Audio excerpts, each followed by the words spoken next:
welcome to the Intuitively Wild podcast. I'm your host, Rachel Levine. Living intuitively wild is about coming back home to ourselves.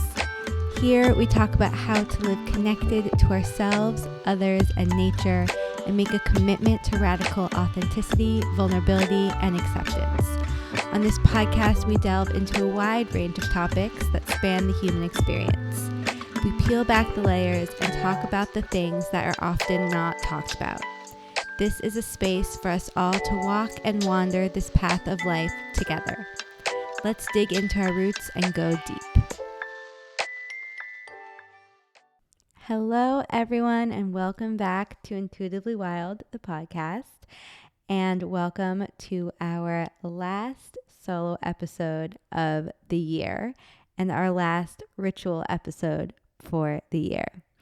I am truly so grateful to be here. I'm so grateful to be connecting with you over this ritual and to be sharing in this magic with all of you. I hope you all are having a really special December so far. I hope it's bringing you exactly what you're needing, and I hope that you are taking care of yourself through it all and continuing to prioritize that self-connection and self-reflection and leaning into the winter season as we discussed in the reflection and intention setting episode at the beginning of the month.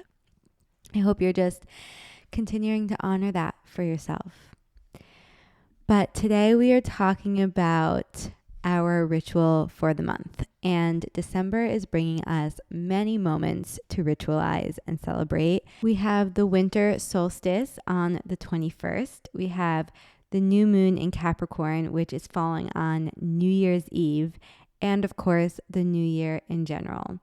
And all of them hold similar energies, a time to reflect, release, and gain clarity, to reassess and disconnect so we can release what is no longer serving us, to just shed what no longer needs to be in our life, and then reconnect to what is truly nourishing us and the new that we want to bring into our life, to create space for that, to create clarity on that, and to create a strong, steady foundation for that.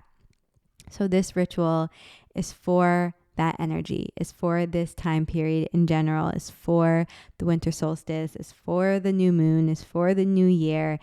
This ritual can be done anytime you feel called from the 21st onward, because again, I also will repeat myself in saying that January 1st is the calendar new year and a time when we all celebrate that new year collectively, and in that way, it does hold that new year energy. But astrologically and in human design as well, the new year isn't until later on. So we have this shedding and reflecting energy longer than society likes us to think that we do. But with that being said, these times, especially the winter solstice and the new moon, they are especially powerful times to do this ritual. So use your intuition to guide you on when you feel ready to sit down and create this space for yourself. And it can be daunting to take that time, especially when things feel crazy and very busy and we feel exhausted. But I really urge you to create that space for yourself. And you can even do it with a friend or someone in your family to hold that accountability and make it fun. You can also just pick and choose which parts of this ritual you do and when. You can spread it out. You can kind of build off of it and intentionally and intuitively create your own. Whatever works for you. This is meant to just be a guide, and your intuition is meant to be your leader. So follow that over all else. But I hope that this serves you, and just know that each step in this ritual is here to help you shed everything you need to shed, to process everything you need to process, and to reconnect with renewed hope and peace and grounding. So let's get into it, shall we? Like I said, anytime the 21st onward, starting with that winter solstice, is the perfect time to do this ritual. This is a time of new beginnings, of dreaming big and starting fresh. And the winter solstice, we're speaking for this side of the world over here in the US. The sun appears the lowest in the northern hemisphere sky and is at its farthest southern point over the earth. It's the shortest day of the year, and it marks the end of the descent into darkness and the beginning of the return of the light as the days begin to get longer until after the summer solstice.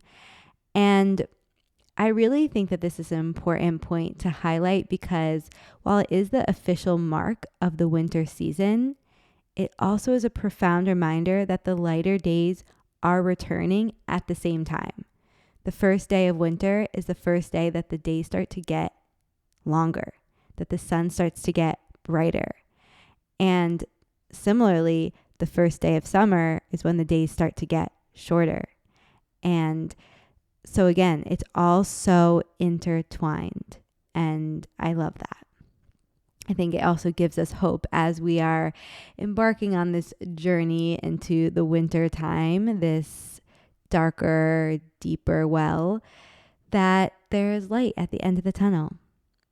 And this holiday is all about fire. It's a fire celebration, and it celebrates Saturn.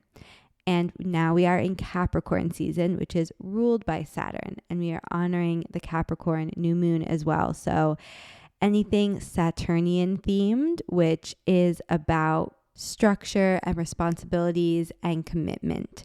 And while that might seem to counteract what we have been talking about around this time being softening and surrendering, it really isn't, because this time is asking us to get clear on what our responsibilities really are, to be really honest with ourselves, and to let go of anything that's not serving us, anything that's getting in our way, anything that is old and outdated and needs to be let go of, and then to recommit to what we truly want to own in our life and embrace and embody in our life and create space for the new. So it's being disciplined in that practice, and it emphasizes the point I've been trying to make, that softening allows us to do that. Softening our grip, softening into the stillness, softening into the rest is what allows us to create the structure and take accountability and responsibility for the things that we truly need to. And so again, it's all intertwined, it's all connected, it's both sides of the coin. And the documentation of humans celebrating the winter solstice goes as far back as the Neolithic era. So this shit is in our bones. This is a celebration of rebirth, renewal, and light. And just like the seasons have been cycling since the time the earth was made, we have been celebrating the seasons and living seasonally since humans were made. It is in our bones. When it comes to the human design gates and energy present during this time, I'm just going to talk about the general themes of some of the gates present during the new moon, because that's on New Year's Eve, because otherwise, if I were to do the whole span of time from the 21st onward, that would just be way too much and be very confusing. So I decided to focus on the new year. And if you don't know what any of this means, you can ignore all the details and any sort of human design lingo I might use and just focus on the themes and the energy that we're talking about. So during this time, we have root gates 58, 38, and 54, and head gate 61 all present. And the first gate I mentioned, gate 58, is all about the desire to take action and the desire to make things better and to create more joy for ourselves and others. And gate 38 is about making meaning and fighting and showing up for the things that matter to us. Gate 54 is the pressure to transform and make progress. And gate 61 is understanding the mysteries of life and learning or understanding something new. And obviously, these are just some key highlights, some key themes I picked out from these gates that I thought really summed it up and intertwined them all together, because there's so much detail and nuance in all of this. But if you take those themes that I just mentioned, you will see a through line. Overall, there's a pressure to act and transform and make things happen for the better. And at the same time, a deeper understanding of what is important to us and what is meaningful to us. And we can really utilize this energy to reflect and set our intentions. And it's the perfect energy for the new year. And all of these gates are in Capricorn because we're in Capricorn season. And they represent the high side of Capricorn and therefore the high side of Saturn, like we were talking about before. Using our ambition and our energy and our dedication for meaningful action, for intentional progress, for heart-centered desires and purposeful growth. And that's where this softness comes in. I think that Capricorn can get a bad rep and be seen as the disciplinarian and the workaholic and overly focused on just achieving and doing. But really, Capricorns care so much about their work, and they're very heart-centered and devoted. They just have the dedication and the devotion for what they care about. And this is represented really clearly here. So let's keep all of that in mind as we move forward and use that energy to finish out the year and to create this ritual. So to begin our ritual, we're going to state an intention, and you can use the exact one I'm going to say, or you can create your own. But starting your ritual with this initiation is really helpful and opens up the space and calls in all the energy. And so our statement is, I embark on this ritual to release the old and reconnect with myself, my desires, and my path, for the highest good of all involved and to the harm of none. And as always, I will state, setting up for the ritual is part of the ritual. And so I think doing this intention statement, this initiation first as your very first thing, allows you to acknowledge that. And then we start setting up our space even more. We can light our candles, get our mood lighting, any music we want, get our altar out, and create our altar. So here are our altar suggestions for our ritual. This altar is devoted to you, to what you created this past year and what you want to bring with you into the new year. This altar will likely stay up for at least a couple of days, possibly even throughout the next moon cycle or longer. It's totally up to you how long you want to keep this up. You can even keep it up as a physical vision board that you leave up for the whole year. So adorn it accordingly. The theme of colors or energy, if you want to go according to Capricorn, you can incorporate brown, grays, dark greens, reds, blues. But since this is about you, your creations, and your future, use whatever colors you feel called to. And as we always do when we are creating our altar, we want all 5 elements represented. So we'll start with earth. For earth, we want to pick a talisman that we can carry with us throughout the year. It can be a crystal, a piece of jewelry, a stone from outside. Let your intuition guide you. And this will be soaked in the energy of your intentions throughout this ritual. And whether you keep it on your altar long term or carry it with you throughout the year, that's up to you. But this is a tangible piece to reconnect and ground you time and time again to your intention and to bring you back to that energy, because the energy is going to be present in this piece. Next, we have fire. And for our fire element, we want a candle scent that connects you to your confidence, authenticity, and desires. When you smell it, you are filled with whatever feelings you are hoping to embody in this new year. So this can be your favorite scent. This can be something that you are leaning into. Again, let your intuition guide you. And you will also need another candle for later in the ritual. Now for our air, we're going to go with our incense, and similarly to the candle, you want to choose a scent you love and that will refresh your energy, one that naturally reminds you to release and soften into the present moment and future creations. And for water, we have our tea. Whatever tea you love, make it with intention and presence. Might we suggest our seasonal shifts tea? Ensuring cinnamon is incorporated into your tea can help provide protection and power to this ritual. And additionally, you will want a small cup of water for a later part of a ritual, just like with the second candle in fire. And lastly, spirit.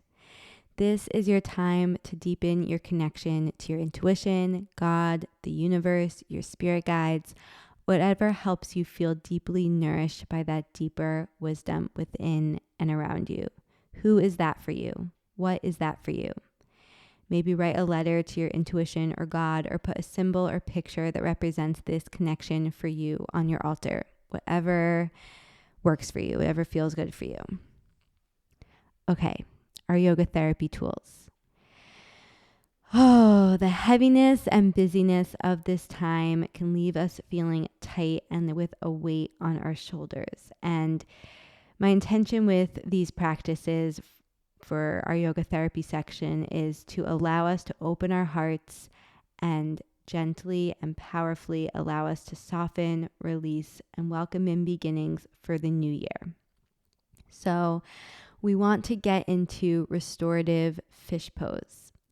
And what this is we're going to lay on our back and place a bolster or a pillow or a block underneath or in between our shoulder blades. And this can be really gentle. If this pose is new for you, if you don't do yoga or asana regularly, then I would keep this really gentle, and I would just find a pillow that feels comfortable to place underneath your back, right at your bra line or underneath your shoulder blades horizontally. If you do know more about this posture or feel comfortable experimenting, you can get a higher block or bolster and get creative with where you place it. But again, be mindful, and we just want this as a gentle heart opening because we really want to be able to soften into this posture. This is supposed to be restorative. And from there, your legs can be straight out or your feet can be flat on the earth with your knees bent, whatever feels best. And if this is uncomfortable for your back, you can also place a small pillow underneath your back. You can be doing this lying on a couch or a bed or on I would definitely recommend doing it on a soft surface, a yoga mat, but you don't want it to be too soft because then you won't have the benefits of that heart opener. You then want to put your arms splayed out beside you with your palms facing up if that feels comfortable. Of course, if your hands feel more comfortable on your heart or on your stomach or face down, follow that guidance. We're going to stay for as long as you would like. And while we are there, we're going to move into what is called wave breath. So with this, we're going to breathe first into our heart and then deeply into our belly, and then breathe out your belly and then out your heart. So it's a 2-part breath. So you inhale, breathe into your heart, continue that inhale deep into your belly. Exhale, let your belly contract, and then further release that exhale out of your heart and let your chest contract as well. Feel where the breath is most prominent and strong. Maybe that's your belly, maybe that's your heart. And wherever you feel that breath most prominent, place your hands there. And stay here and repeat this until this breath feels smooth and natural. And now our herbal companions for this ritual. Of course, we have to talk about our seasonal shifts range at the Apothecary, the winter edition that just came out a couple of weeks ago. Made with intention, devotion, and presence, our new seasonal line at Intuitively Wild is here to support your nourishment throughout whatever season you are in. Each season, we will introduce new products available for that season only to support a new intentional ritual and nourishing lifestyle. And this season, we have welcomed 2 products handcrafted with so much love, intention, and presence. And today I want to focus on our tea, our soft strength tea, which is made with cardamom, cinnamon, star anise, rosehip, yarrow, and elderflower. And as you can imagine, this tea not only embodies the energy of the holiday season, it also is a physical representation because it looks beautiful and very holiday-y. It's the perfect holiday gift for yourself, for your loved ones, for anyone who is looking to embrace the winter season, who loves tea, or who wants to create more intentional rituals into their life. And this tea reminds us that sometimes strength lies in softness, stillness is a superpower, and silence is where the magic is found. Wintertime takes on a new meaning when we can lean into it and welcome it in instead of pushing it away. And this tea and this range on the apothecary helps us do just that. Okay. Our journal prompts. Wow, I can't believe that this is our last ritual for the year and we're at the journal prompts. Of course, we did some journal prompts in our reflection and intention setting episode at the top of the month for the month of December, but this is taking it even further. This is for the next year. This is for your next chapter, your next evolution, your transformation, your growth. And so you really want to do these journal prompts when you have the space to focus on them. And that's why I put them where I did in this ritual. So we've created our intentional space by setting up our altar and connecting to ourselves in that way and devoting that space to ourselves. We've softened our hearts and gotten present and regulated our nervous system through our yoga therapy techniques. And we've grounded with our herbal companions. We've made our tea. We've set the space. We've honed in. And now we are going to sit down and journal.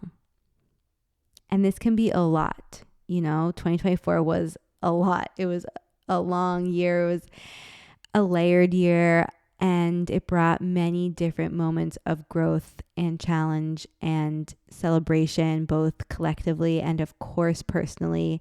And so we really want to honor that and take the space to process that.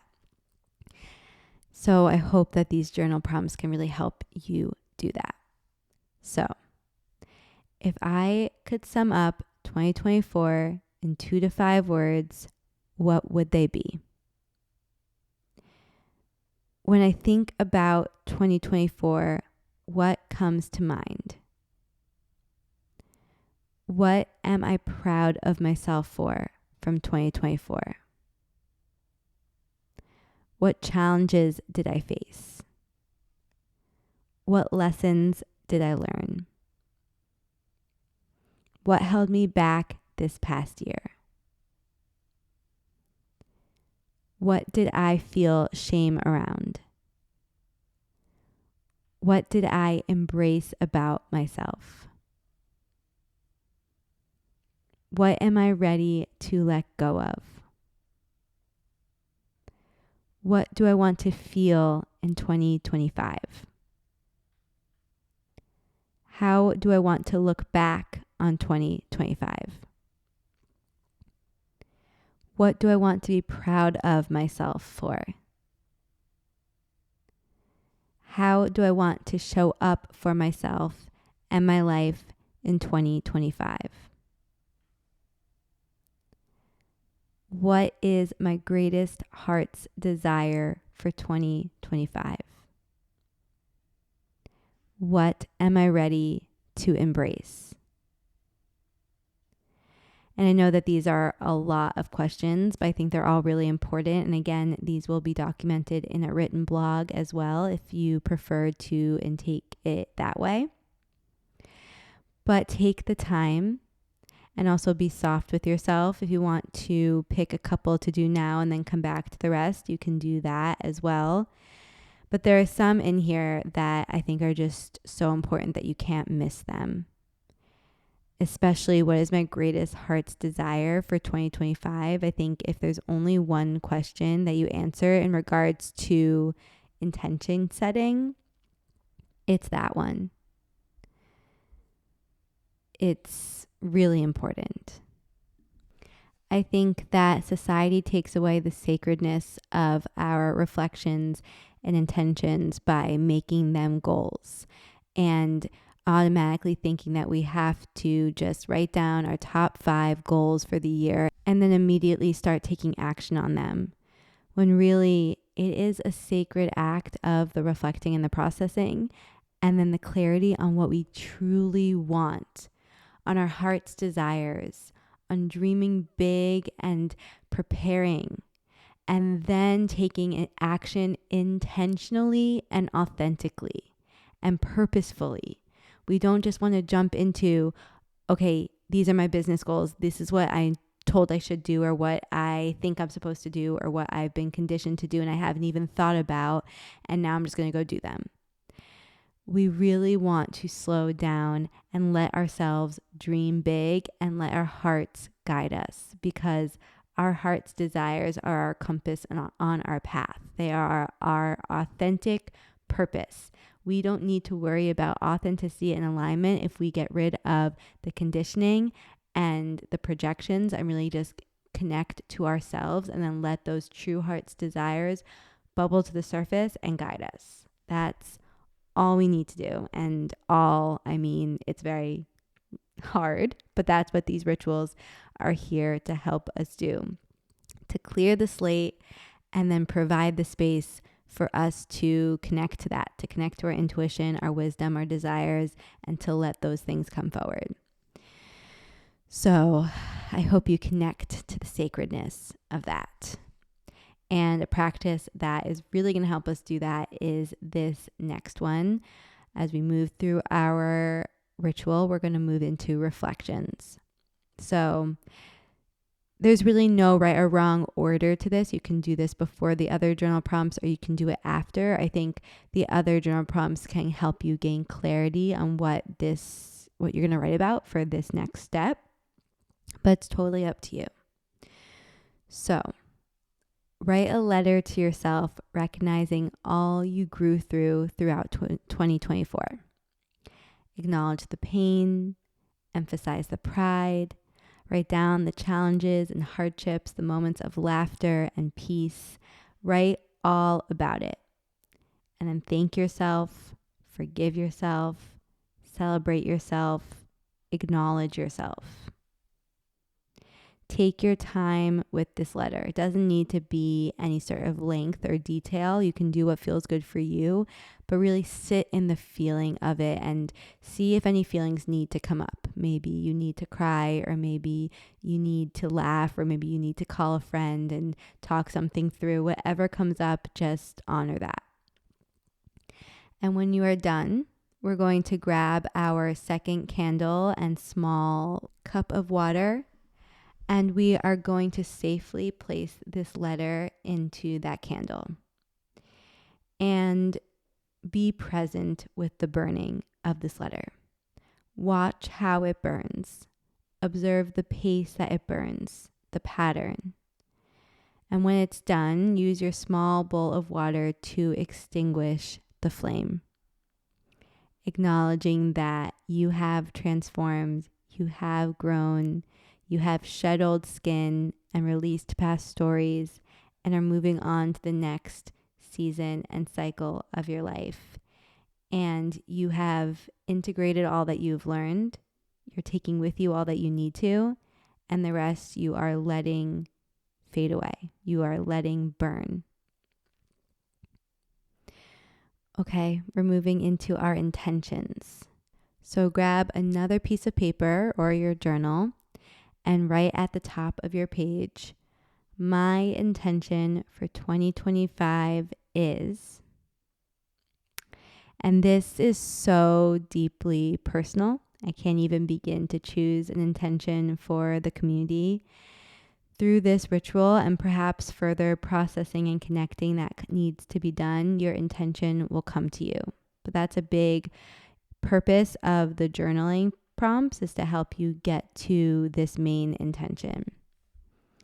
And in the end, try to narrow it down to one word that encompasses your intention for the year. If you'd like, you can create 3 core pillars or choose 3 of your values, your core values of your life, and choose a word for each.